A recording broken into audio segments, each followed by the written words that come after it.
প্রিয় দর্শক, চলে এসেছি কাঙ্ক্ষিত মুহূর্ত সেলিব্রিটি আড্ডা সেগমেন্টে।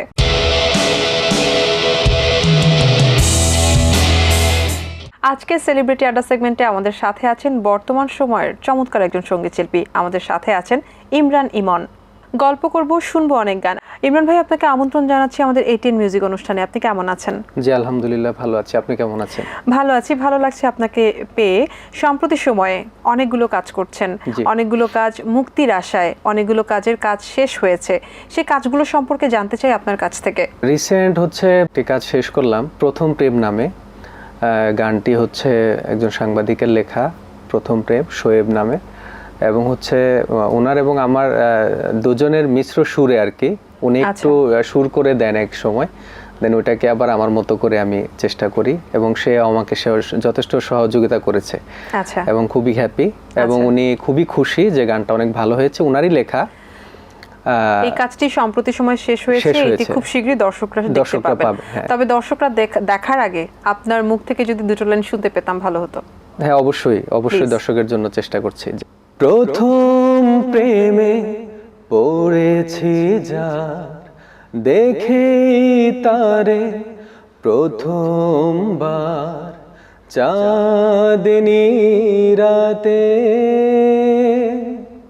তারার মেলাতে, কাজল কালো আখিতে তার প্রথম প্রেমে পড়েছি যার।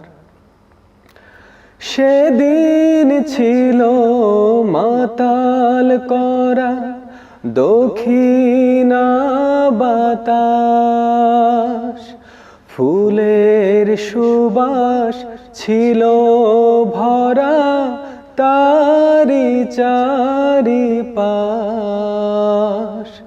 সেদিন ছিল মাতাল করা দক্ষিণা বাতাস, ফুলের সুবাস ছিল ভরা তারি চারিপাশ। কথা দিলাম তাকে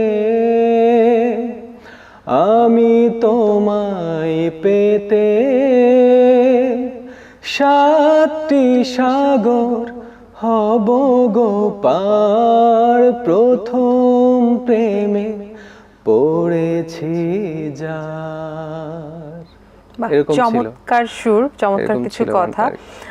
এই কাজটি সম্প্রতি সময়ের মধ্যেই আসবে, কিন্তু আরো অনেকগুলো কাজের সাথে আপনি জড়িয়েছেন। সেই বিষয়গুলো সম্পর্কে যদি আমাদেরকে একটু জানাতেন। এরকম আরো কিছু কাজ করেছি বা করছি। আমাদের বাংলাদেশের দেশবরেণ্য কম্পোজার এবং সঙ্গীত শিল্পী ইব্রা টিপু ভাইয়ের কম্পোজিশনে রবিউল ইসলাম জীবন ভাইয়ের লেখা একটি গান, ভালোবাসার ঘুড়ি নামে। একটু ভালো বেশি কাজটা করছি এবং খুব ভালো একটি গান, ওইটাও মিউজিক ভিডিও আকারে চেষ্টা করছি। আর রিসেন্ট এই কাজগুলোর আগে আরও কিছু গান আমার মার্কেটে অলরেডি প্রকাশিত হয়েছে। আপনার হচ্ছে প্রতীক হাসানের কম্পোজিশন একটা গান আছে ইগল মিউজিকের ব্যানারে। ওই গানটা হচ্ছে তোমারই মন। ওটা মোটামুটি শ্রোতা প্রিয় বলা যায়, যারা আমাকে জানে ভালোবাসে অনেকে ভালো কমেন্টস করেছে। আপনি এই যে ইন্ডাস্ট্রিতে কাজ শুরু করার পর থেকে মৌলিক গান আপনার 6 থেকে 7টি, বর্তমান সময়ে মৌলিক গান প্রকাশ করা খুবই ব্যয়বহুল একটা বিষয়, তবুও আপনি চেষ্টা করছেন এবং সামনে আরো বেশ কিছু গান আপনার আসছে। কিন্তু তারপরও আপনার কাছ থেকে জানতে চাই, আপনি নিজেকে কোথায় দেখতে চান? আমি নিজেকে সঙ্গীতের কর্মী হিসেবে সবসময় দেখতে চাই। সঙ্গীত অনেক ভালো লাগে, সঙ্গীতকে যারা ভালোবাসে তাদেরকে ভালোবাসি, এবং নিজেকে দেখতে চাই একজন গান পাগল মানুষ হিসেবে থাকতে চাই, এবং গান গাইতে চাই, এবং প্রফেশনালি গান করতে চাই। আচ্ছা, আপনার যে গানগুলো রিলিজ হয়েছে সেই গানের মধ্যে একটা সাবজেক্ট ভিত্তিক গান আছে, সেটা হচ্ছে মা। মাকে কেন্দ্র করে, মার ভালোবাসাকে কেন্দ্র করে একটি গান আছে। সেই গানটি নিয়ে আপনার কাছ থেকে কিছু জানতে চাই। মাকে কে না ভালোবাসে বলেন, মা ছাড়া তো পৃথিবীতে কিছু নেই। তো মাকে ভালোবেসেই, আর মা খুব চাইতেন ছোটবেলায়, আমার মনে আছে আমি একটি ওই যে গ্রামের কিছু বাসা বাড়িতে এরকম হতো যে আপনার ডুগি তবলা নিয়ে গান হতো, ওইখানে মায়ের সাথে একবার গিয়েছিলাম। আচ্ছা, ওইখান থেকে আমি অনেক অনেক ছোট তখন, মা দেখলো যে আমি ওনাদের সাথে যারা গান করতে আসছে ওইখানে, ওনাদের সাথে আমি আমার মনের অজান্তেই আমি ওনাদের সাথে মানে নাচানাচি বা গান গাওয়ার চেষ্টা মজা করছিলেন। সেই থেকে উনি বললো, বাবা তুমি কি গান পছন্দ করো, তুমি তাহলে শিল্পী হবে, অবশ্যই হবে। তো এরকম বলতো আর কি। তো সেটাও একটা উৎসাহ ছিল, এবং মাকে ভালোবেসেই মায়ের গানের প্রতি একটা দুর্বলতা, তো সেটা মিল্টন খন্দকার যিনি আমাকে প্রথম মা গানটা করে দেন, উনিও খুবই যত্ন করে গানটা লিখেছেন দীর্ঘ সময় নিয়ে, এবং সুরটাও চমৎকার হয়েছে। যারাই শুনেছেন, দেশের বাইরে থেকে অনেক মানুষ, আমার শুভাকাঙ্ক্ষী আমাকে ফোন দিয়ে জানায় যে গানটা অনেক ভালো হয়েছে, বিশেষ করে প্রবাসীরা। গানটি বেশ তাহলে দর্শক প্রিয়তা পেয়েছে। আমরা কি গানের একটু ছোট্ট করে শুনবো? আচ্ছা, ছোট্ট করে অবশ্যই শোনাবো। আমার চোখে দেখা আল্লাহ তুমি মা, পাই না খুঁজে তোমার উপমা। আমার চোখে দেখা আল্লাহ তুমি মা, পাই না খুঁজে তোমার উপমা। আমার মাথায় আশীর্বাদের হাতটি তুমি রাখো, সারা জীবন এই তো প্রার্থনা, পাই না খুঁজে তোমার উপমা। আমার চোখে দেখা আল্লাহ তুমি মা, পাই না খুঁজে তোমার উপমা। আসলে মা একটি ইমোশনের জায়গা, ভালোবাসার জায়গা। মাকে কেন্দ্র করে গানটি খুবই চমৎকার হয়েছে। এরকম সাবজেক্ট ভিত্তিক আরো কোনো গান করার প্ল্যান আছে কিনা? একটা গান নিজে সুর করে রেখেছিলাম, যে বন্যার যে বিষয়টা হয় প্রতি বছর বাংলাদেশে, ওই সময় কিন্তু আমাদের দেশের সিচুয়েশনটা খুবই, যেই এলাকাগুলো প্লাবিত হয়, ওদেরকে নিয়ে একটা গান করেছি, যদিও সেটা এখনো মিউজিক করা হয়নি। তো এই ধরনের সমাজসেবামূলক কাজ যেখানে করা যায়, গান গেয়ে, গানের মাধ্যমে দেশের মানুষের অবস্থান সবাইকে জানানোর যে বিষয়টা, হ্যাঁ, যে সবাই আমরা তাদের পাশে থাকি। বাহ, আমি আপনার এই চেষ্টাকে সাধুবাদ জানাই। আধুনিক গানকে খুব বেশি পছন্দ করেন, আধুনিক গানের সাথে আছেন, সেই পাশাপাশি ফোক করছেন, অন্যান্য গানগুলোও করছেন। একজন শিল্পীকে অবশ্যই ভার্সেটাইল হতে হয়। তো কোন ধাঁচের গান সব থেকে বেশি কমফোর্টেবল আপনার জন্য? অ্যাকচুয়ালি যেটা আপনি বললেন যে শিল্পীর জন্য ভার্সেটাইল গান বা সব রকমের গান গাওয়াটা খুবই জরুরি। তো আমি ফোক, ব্যান্ড, আধুনিক গান স্টেজে সবই করি। সেই ব্যান্ডে সেই তুমিও করছি, আচ্ছা, ফোক গান করছি, তারপর হচ্ছে আধুনিক গান করছি। তাহলে এই সময়টাতে কি আপনি বলছিলেন যে সেই তুমিও আপনি করছেন? জি জি। ব্যান্ডের গানের দুটো লাইন শুনবো। সেই তুমি কেন এত অচেনা হলে, সেই আমি কেন তোমাকে দুঃখ দিলে, কেমন করে এত অচেনা হলে তুমি, কিভাবে এত বদলে গেছি আমি, ও বুকেরই সব কষ্ট দুহাতে সরিয়ে চলো বদলে যাই। তুমি কেন বোঝো না তোমাকে ছাড়া আমি অসহায়, আমার সবটুকু ভালোবাসা তোমায় ঘিরে, আমার অপরাধ ছিল যতটুকু তোমার কাছে, তুমি ক্ষমা করে দিও আমায়। বাহ, চমৎকার একটি গান। আসলে এই গানগুলো শুনলেই কেমন যেন নস্টালজিক হয়ে যায়। একদম তরুণ প্রজন্মের যারা আছেন তাদের কাজ কেমন লাগে এবং কার কার কাজ সব থেকে বেশি ভালো লাগে? বর্তমান সময়ের অনেকের কাজই ভালো লাগে। তরুণদের মধ্যে বা একটু তরুণের আগে থেকেও যদি বলি, ইব্রা টিপু ভাইয়ের কাজ ভালো লাগে। যদি উনি আমার একটি গানের কাজ করেছেন সেই জন্য না, উনি আমায় অনেক আগে থেকে ওনার গান আমি পছন্দ করি। তারপরে যদি বলি প্রতীক হাসান, প্রীতম হাসান, দুই ভাই, ওনারা খুবই ভালো কাজ করে, বাংলাদেশে খুব ভালো কাজ করতেছে। স্পেশালি প্রীতম হাসানের অনেক কাজ আমার খুবই ভালো লাগে। ফিমেলদের মধ্যে লুইপার গান ভালো লাগে। লুইপা ভালো মানুষও গায়ও ভালো। যেহেতু আপনি বলছিলেন আপনি প্রীতম হাসানের কাজ অনেক পছন্দ করেন, তাহলে গল্পের এই সময়টাতে দর্শকদেরকে প্রীতম হাসানের গান দেখিয়ে নিয়ে আসি, কি বলেন? ওয়াও, তো খুবই ভালো। সুপ্রিয় দর্শক, চলুন দেখে আসি। প্রীতম হাসানের কণ্ঠের একটি গান শুনে আসলাম। আচ্ছা, স্টেজ করা হয় প্রচুর, প্রতিনিয়ত আপনার কণ্ঠে বোঝা যায় যে আপনি প্রতিনিয়ত চর্চার মধ্যেও থাকেন।